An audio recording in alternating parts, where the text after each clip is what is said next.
911 called me for help. The first time it happened was on Monday night when I was in deep sleep. I woke up to the cacophony of footsteps outside my home and my phone ringing loudly right beside my face where the bedside table was. The phone was buzzing right off the table, about to fall. I caught it just in time and put the phone to my ear, not even bothering to look at the number. My head pounded and my throat felt dry. Hello? 911? We have an emergency, said a shaky female voice. Sorry? 911, we have an emergency! I took a look at the number, and sure enough, it was 911. My head pounded even harder, and I frowned. I don't understand. We have an emergency. Please, we need your help. You need my help? I asked, incredulous. In my sleepy state, nothing made sense, and whatever she was saying sounded like gibberish to me. I'm not a police officer. We need your help. Her voice became more desperate, more demanding. Please. Her tone had dropped abruptly, and I heard the woman's trembling cry. It sent shivers up my spine, and I sat up in bed, rubbing my eyes. Hello? There was a loud crack from her side, followed by a scary scream. I never even realized a human could make such a noise. My stomach sank, and I removed the phone from my ear, staring at the number. My breath quickened and the call dropped. I wondered what I should do. For a second, I thought of calling the police, but then it dawned on me. Who do you call when the police calls you for help? The second time happened when I was cooking dinner. Previously, I had brushed off the phone call as some prank from the neighborhood's troublemakers. Though how they managed to call from the 911 hotline, I don't know. As I was chopping some tomatoes and onions, a shrill ring echoed downstairs. I sighed, dropped the knife, and leapt up the stairs to grab my phone. When I noticed that the call was again coming from 911, my heart dropped. Neighborhood pranksters, maybe? A second time? I wiped my hands on my apron and grabbed the humming phone. I put it to my ear slowly. A despairing male voice screamed, No! Stop! Hello? It came out as a hoarse whisper. Help me! The man yelled into the phone, his voice full of anguish. They're eating me! What? Please help me! His cries were wretched and pained, and I couldn't help but release the phone from my trembling hands. The phone fell to the floor. The man let out a high-pitched scream, and the call ended once again. I didn't bother picking up the phone. I just went downstairs and finished cooking. I didn't tell anyone about these continuous strange calls. Part of the reason is that I had no one to tell. My family would for sure brush it off as me being a silly kid. My friends would not even believe me.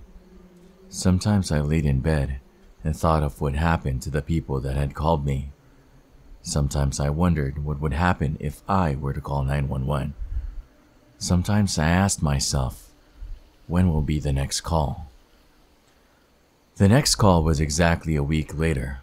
A ring woke me up from my daydream. I'd been sitting at my desk, trying to study, but the words were swimming on the page and my eyelids felt ridiculously heavy, and soon enough, I had drifted off to sleep. Until the shrill ringing of my phone. I opened my eyes and slowly reached for my phone, horrified of what would be on the screen. Of course, it was 911 again. The past week, I hadn't gotten any other calls. I debated for a moment whether I should pick up or not. I was convinced now that it wasn't the neighborhood kids. No one can fake such real anguished cries and screams. And although I had the perfect reason to just decline the call and go back to sleep, another terrifying part of me was curious, and slowly I dragged my finger across the screen, pressing the green button. Hello? I was greeted by nothing but a piercing, blood-curdling scream from the other side.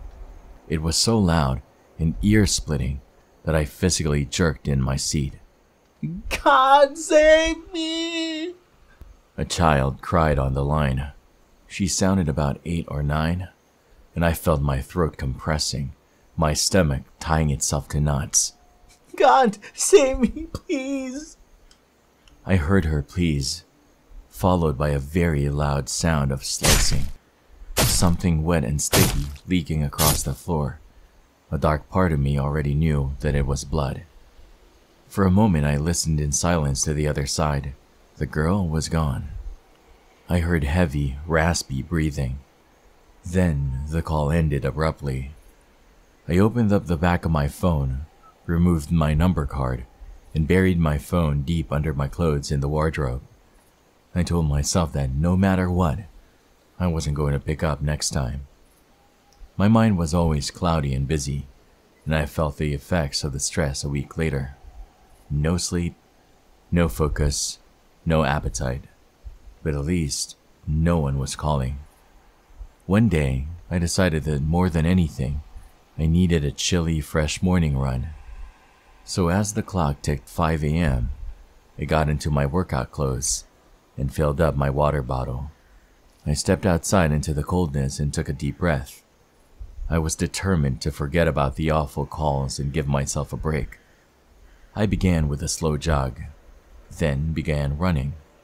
It felt good, the crisp air biting at my skin, my feet making contact with the earth, my body moving.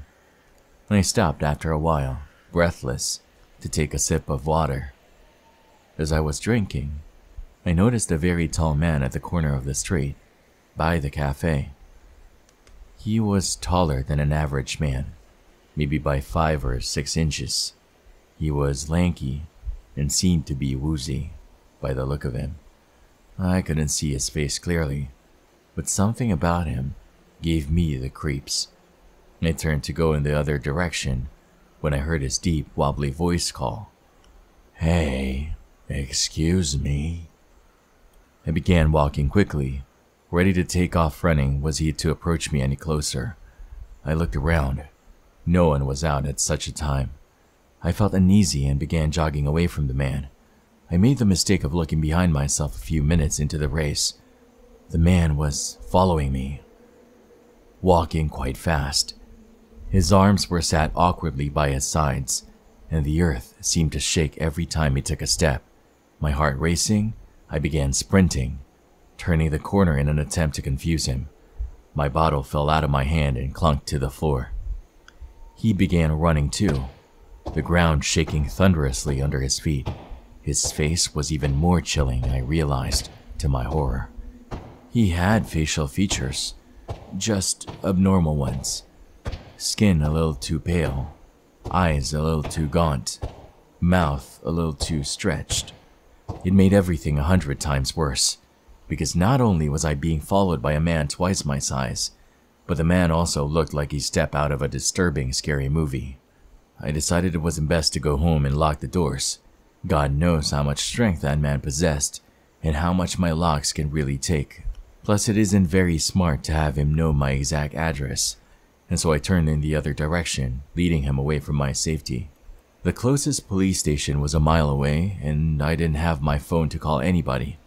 I tried a few stores, looking behind myself in a hurry to find the man still behind me. But no luck. All doors were locked, all windows closed, all lights off. Every store, every cafe, every house. No one answered their doors, and I didn't see anyone outside.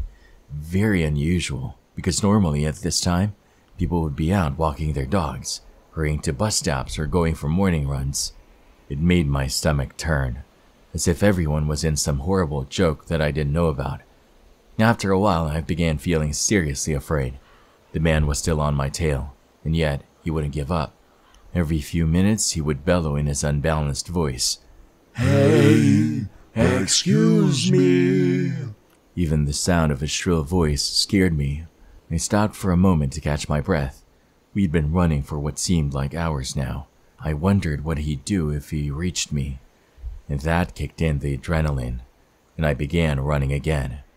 I cursed myself for leaving my phone at home and, even worse, taking out the number card. Soon I spotted a KX telephone box by the side of the road, near what seemed to be an empty restaurant. Not daring to look over my shoulder, I ducked into the tiny space just as the man reached me. I locked the door and he began pounding aggressively, his face skeletal, monstrous looking. My heart pounded at the sight of him. I grabbed the telephone, dialed 911, and put the phone to my ear, praying. The man was pounding on the glass so hard that I thought it'd shatter right then and there. I took a deep breath as someone picked up on the second ring.